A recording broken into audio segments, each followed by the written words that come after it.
All right, coming up the next hour, we're going to have Owen Schroyer on the ground reporting live. We've got some of the very important reports he's filed last night, catching the buses being brought in by the Soros Group and others, with the organizations pledging to stop Trump from being elected or from being actually inaugurated.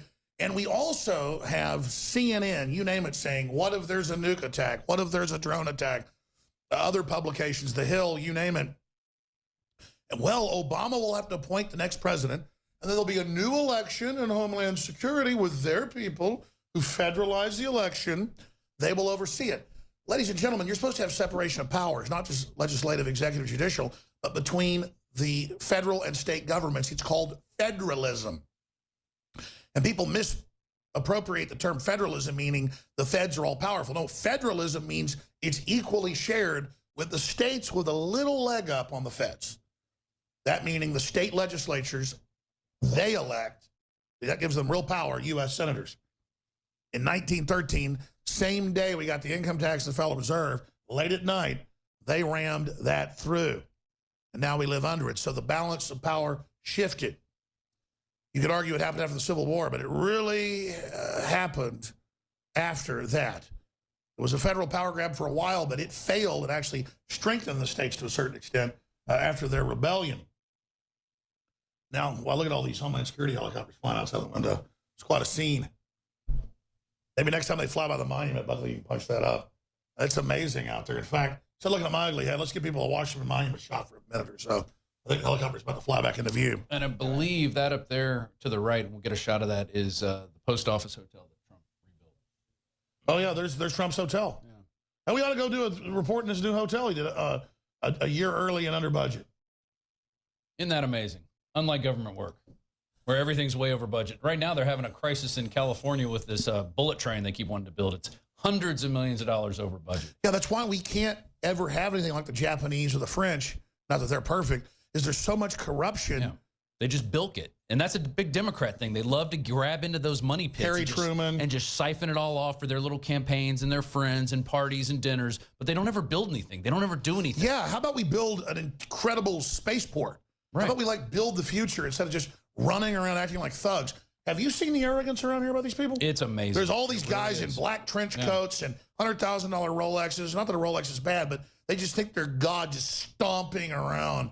And it's like, even if they have a $100,000 a year job, they just act like they're arrogant, so that's their power. And I'm not saying, you know, it's bad to make $100,000. I'm just saying that they're embarrassing how arrogant they are. It is. And then you walk around D.C., and what do you see everywhere? Not even with the security that they put up.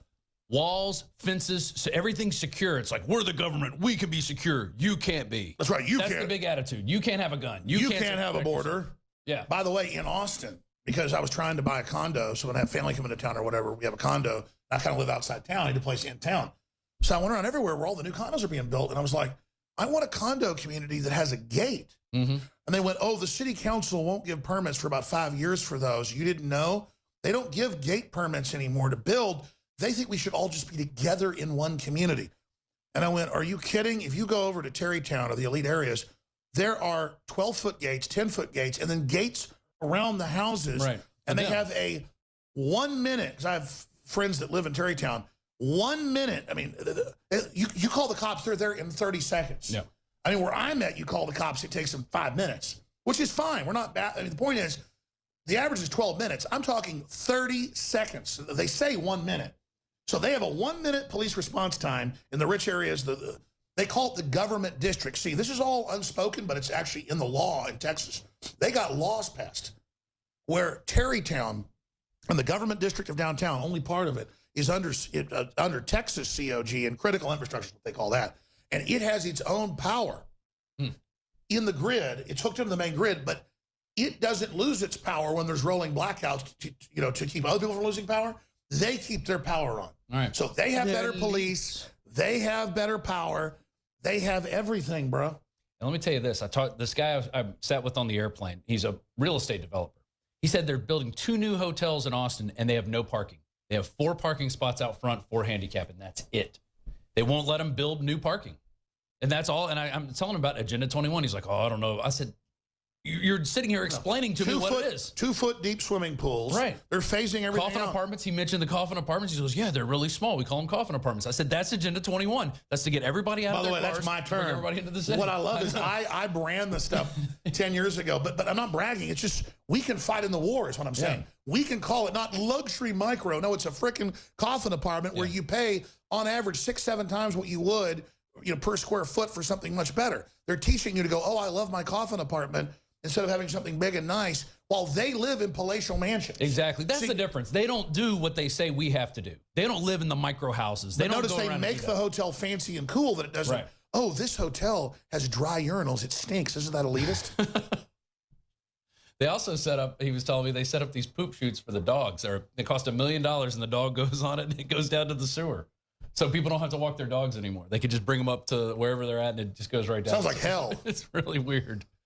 Sounds like hell. But he mentioned, about the regulations and getting the stuff done and how it was hard in the 80s. He's been doing it since the late 70s. And this guy was super rich and a big Trump supporter, but he was Egyptian. And he got singled out at a Trump rally, the one in Austin. ABC sat down next to him and asked him a question like, oh, what do you think about Trump changing the wall plans? What do you think about? He goes, and they asked him about something else. He goes, well, I think it's fine that people can change their minds. That he's not just, it's my way or the highway. He can be talked to. He can be reasoned with. I think that's great.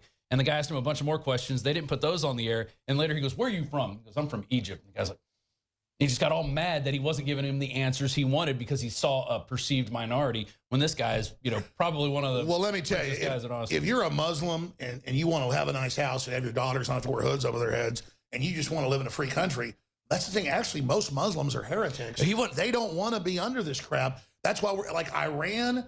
I mean, oh, yeah. They have internal polls they've done. Like 70% of Iranians love America. And they do. And they do not want to be under this stuff. They do not want to be under this stuff. Well, and this guy also mentioned about the Christians. He's a Christian. He goes, Christians are the ones who build the roads, who are the doctors, who keep everything running in the Middle East. And there's 30 million of us out there, and we need help. He goes, it's the same thing in Latin America. It's the Amish that are in South America, and they're the ones who aren't corrupt. So everyone survives off them.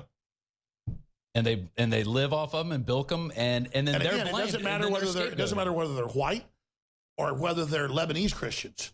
You see, it's cultural. Yeah. And I don't mean the fake megachurch folks. I mean the real Christians are a stabilizing force in any country. It's well known. Exactly. And he was repeating that over and over again. I'm like, yeah, exactly. I said, and our government is going out there and causing the Muslims to get up. And of course, he knows that our government 4 years ago overthrew Hosni Mubarak. Oh yeah. And then they killed tens of thousands of Christians, blew up hundreds of churches, were crucifying Christians upside down.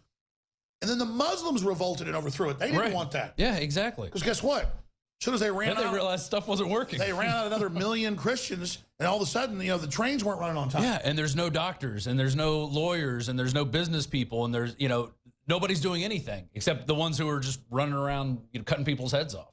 And it was amazing to hear him say that, being from the Middle East, coming here in the late 70s, but going back and forth and seeing what it was like, and just hearing him talk about the Egyptian revolution. I said, well, that was all our government. He goes, I know. I said, so why don't you think because he didn't believe that they'd killed bin Laden way back in the day. He had never heard about the bin Laden story from the Jerusalem Post or Figaro, where the CIA came to meet him. I sat there and read the article to him. I'm like, look, here it is. Bin Laden was on dialysis. He was gone. There's no way they took him out back in. See, I'm glad you did that, but you should have put it on tape. I know. He didn't want me to be. You always guys spend so much time talking about it. It's not on air. It needs to be on air. Yeah. Well, that's why I'm sharing the story. And you're always better in person. You're better than I am as a talk show host in person. I think he is. When you host a show by yourself, you're not as good. You need to. That's because I work off you. No, you do a great job, dude. You do better than I do. I'm serious. I hear you all day at the office. You and Knight walk around educating people smarter than I am. Then you'll never do it on air. Oh, I'll do it on air. You're doing it on air right now. I'm doing it on air now. So we got to share these stories. Will you do it live, like Bill O'Reilly? I will. I'll do it live. I'm going to be out there live in a second. I'm getting my gear together. What's coming up with the 14-hour broadcast? I'm going to skip this break. Last one of the day. I'm being bad. But it is a big celebration. It's my show. If I want to flush thousands of dollars every few minutes, I'll do it. Here, tell me what's coming up tomorrow. Well, tomorrow we're going to start at 8 a.m. and go to 10 p.m. And I'm sure you're going to have us go longer. So it'll probably be 14 hours plus. But we've got David Knight, Leanne McAdoo, Margaret Howe back in the studio. Ashley Beckford will probably be popping in, Darren McBreen. And then on the ground, we're going to have Owen Schroyer, Millie Weaver, myself, Kit Daniels. You're going to be running around during the inauguration. And at some point, we're going to get back in here and broadcast for, I'm sure, an extended amount of time talking about the events of what are going on that day. We've got some special guests. I believe Salente is one of the guest hosts for the hour. I don't have the full guest list, but I'm sure Nico will text it to me here in a second. But it's going to be an amazing experience to share with everybody out there who can't be here, even though there's going to be 1 million or so people here who are pro-Trump and probably another 300,000 who are anti-Trump. And, of course, the big news is they are coming out now and saying that a lot of the protesters aren't showing up. Yeah. Yeah, the J20 people said they have scaled down their blockade schedule. They've scaled it down because, and Zimmerman found that this morning and read it out. Zimmerman, if you can find that tweet again, wherever it was. No, I know. I saw the story. But they literally say the reason they're scaling it down is most of the people that are legitimate leftists were Bernie supporters. Yeah. I've had Bernie supporters all day come up to me going, oh, we like you, Alex. We know Trump's good now, wanting to cut prescription drug prices. And he's not going to do it in a Nixonian way with orders. He's just going to bring competition in. He's going to say, I'm not going to let you sell the drug in another company for less, and then you claim, oh, it's your drug, you own it.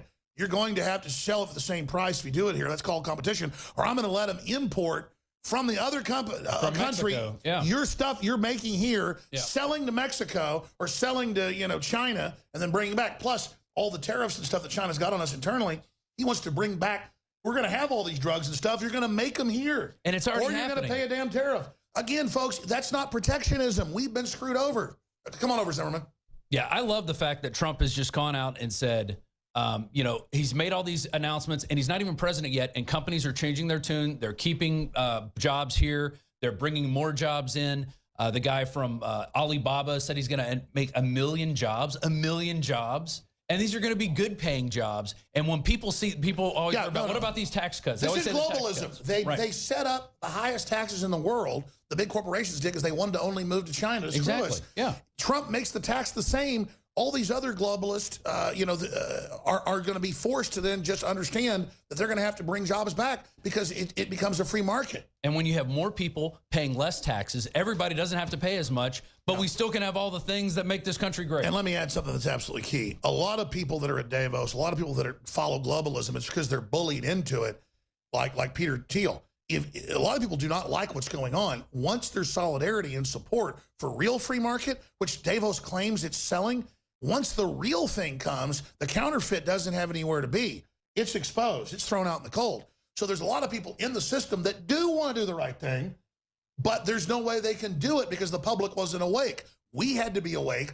We had to start the movement towards nationalism and real competition again to break the globalist monopoly of crony capitalists that they claim is free market. No, the Heritage Foundation and globalism is not free market. And it's another great mental screw job how they claim they're the great protectors of that when they're the opposite. Now, I want to play a clip here because I mentioned this. I want to go to a new fail video. We've seen a bunch of these that are kind of recycled. They're powerful. But this is a new one because it goes back in time, not just to right before. Let me just go back here. Not just to right before the election, but a year before. Video shows how media hacks howled with laughter at clown Trump.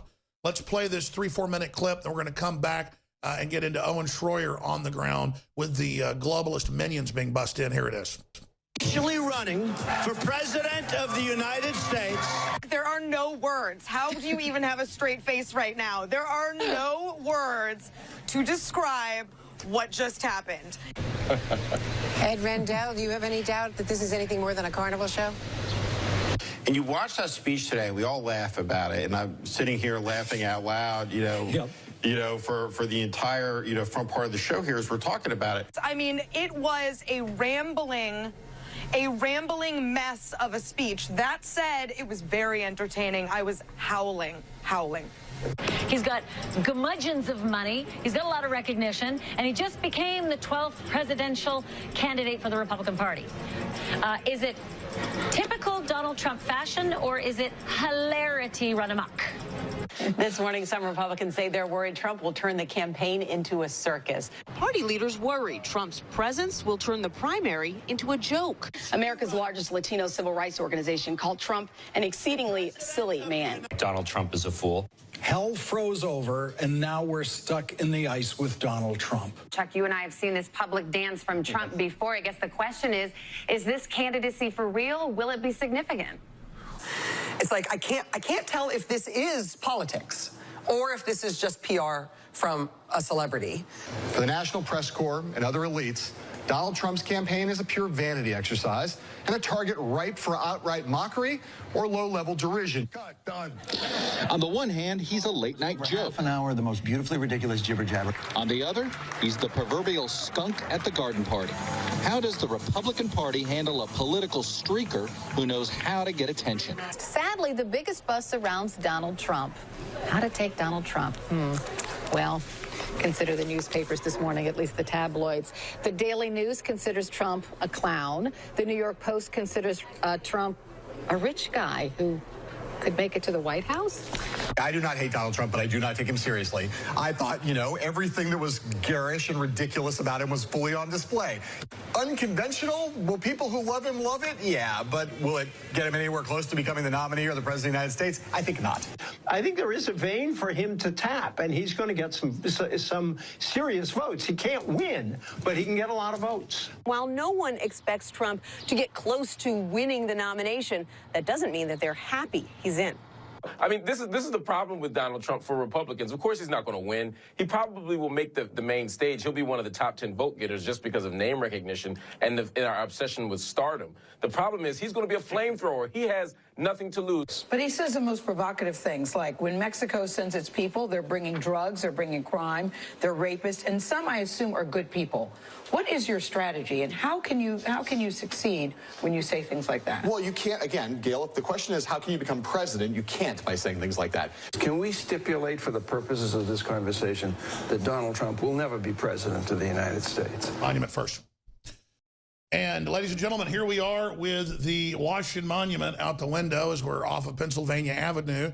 We're going to have Owen Schroyer coming up in about 15, 20 minutes from the ground right in front of the Capitol where the president-elect will be inaugurated at 12 noon tomorrow. They're having fantasy dreams on CNN and in other TV channels of the dinosaur pile of garbage media, the Decepticon traitor media. They're so evil I have to mention all their names. Kind of like the devil has a string of names, so do they. The abomination, desolation, the old worm, the old dragon, the black serpent, Beelzebub, Baphomet, Satan, Lucifer, the morning star. Well, they've got a lot of names themselves, don't they? And we're going to be there covering it all. And they're hoping that somebody kills Trump so Obama can appoint a new president. And then they're going to have a new election that Homeland Security runs, totally unconstitutional, over the state governments. Just that's not how federal law works. But Homeland Security wrote a letter to the Associated Press 2 weeks ago just saying that's the way it is because Jay Johnson says. And, Loretta Lynch says, I don't care what law says. I'll get on the plane with somebody under criminal investigation. I don't need no stinging badges. I mean, that's how it rolls. And then say we talked about our grandkids.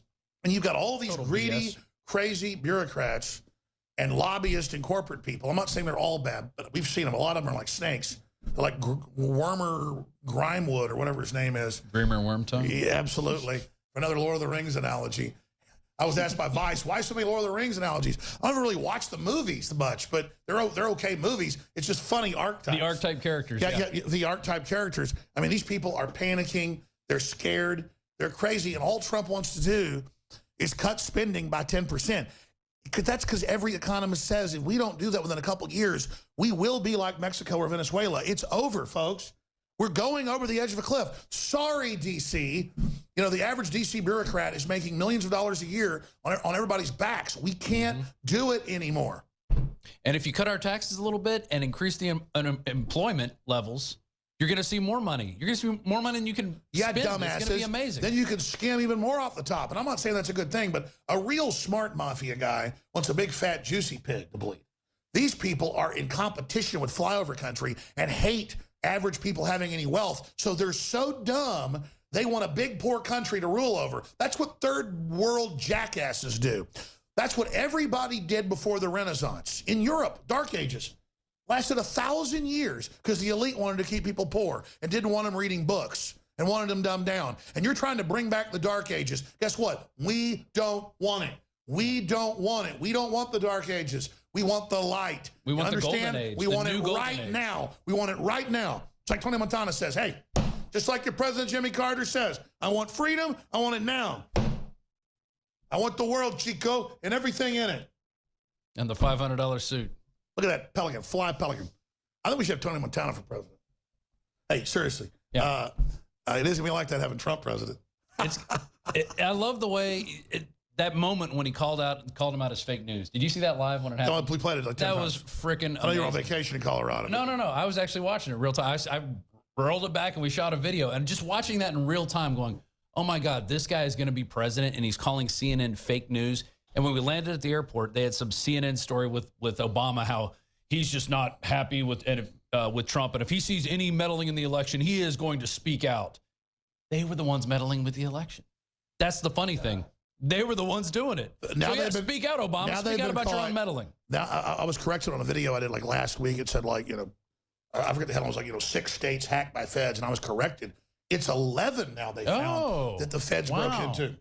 11. I only knew of And in 3. some places like Georgia, they broke into dozens of computers. Georgia was hacked big time by DHS, and they go, well, maybe it was a rogue employee. Maybe we don't, and then they never come back with an answer. And then now DHS fails. We're like, we need to fully take control of it to keep it safe because the Ruskies are so powerful. And the only way they found out about other states is the guy in Georgia canvassed all the other states and said, did any of you guys report any of these problems? And 3 or 4 wrote back, said, oh, yeah, we had the same thing happen. They were going in and probing our databases, probing the databases, looking around. But what happened in Georgia was unprecedented of what happened. They were going around like 2 or 3 times, one on the day of the election, going into the voter rolls and messing with stuff. They don't even know what they did at the end of the day. All right, I'm bad again. I didn't get you any clips. We're going to come back with the clips, I promise, or Rob can punch me.